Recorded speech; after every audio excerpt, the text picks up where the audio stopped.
नोएडा से एक बड़ी खबर सामने आई है, जहां सेक्टर 150 में हुए दर्दनाक हादसे के 100 दिन बाद एसआईटी जांच में चौंकाने वाले खुलासे हुए हैं। इंजीनियर युवराज मेहता की मौत के मामले में पुलिस कंट्रोल रूम की लापरवाही को बड़ा कारण माना गया है।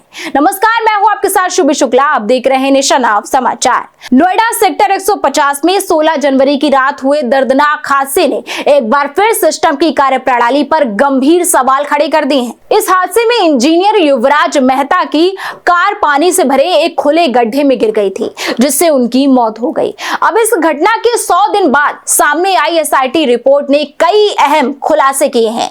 जांच रिपोर्ट के मुताबिक हादसे की सबसे बड़ी वजह पुलिस कंट्रोल रूम की लापरवाही रही है। एसआईटी ने पाया कि घटना की सूचना समय पर मिलने के बावजूद उसे गंभीरता से नहीं लिया गया। कंट्रोल रूम स्तर पर तत्काल रेस्क्यू ऑपरेशन शुरू करने की बजाय सिर्फ संबंधित थाने को सूचना देकर औपचारिकता निभाई गई।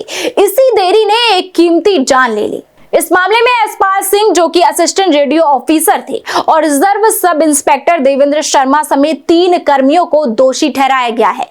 इन सभी के खिलाफ निलंबन की कार्यवाही हो चुकी है और विभागीय जांच शुरू कर दी गई है। हालांकि इस कार्यवाही के बाद भी कई सवाल अब भी अनुत्तरित हैं।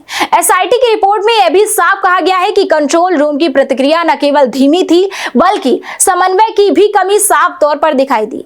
अपर मुख्य सचिव गृह संजय प्रसाद ने इस रिपोर्ट को पुष्टि करते हुए बताया कि दोषियों पर कार्यवाही कर दी गई है, लेकिन जांच के दायरे को और भी व्यापक किया जा सकता है। वहीं इस पूरे मामले में नोएडा अथॉरिटी और ट्रैफिक विभाग की भी भूमिका सवालों के घेरे में है। जिस जगह हादसा हुआ वहां ना तो किसी तरह की बैरिकेडिंग की गई थी और ना ही कोई चेतावनी बोर्ड लगाया गया था। स्थानीय लोगों का कहना है कि इस खतरे को लेकर पहले भी शिकायतें की गई थी, लेकिन जिम्मेदार अधिकारियों ने कोई भी ठोस कदम नहीं उठाया। एसआईटी ने अपनी रिपोर्ट में सुधार के कई सुझाव भी दिए हैं। इसमें निर्माणाधीन स्थलों, खुले गड्ढों, बेसमेंट और अंडरग्राउंड पार्किंग क्षेत्रों का नियमित निरीक्षण करने और सुरक्षा मानकों को सख्ती से लागू करने की बात कही गई है। साथ ही निगरानी और चेतावनी व्यवस्था को मजबूत करने पर भी जोर दिया गया है, ताकि भविष्य में इस तरह की घटनाओं को रोका जा सके।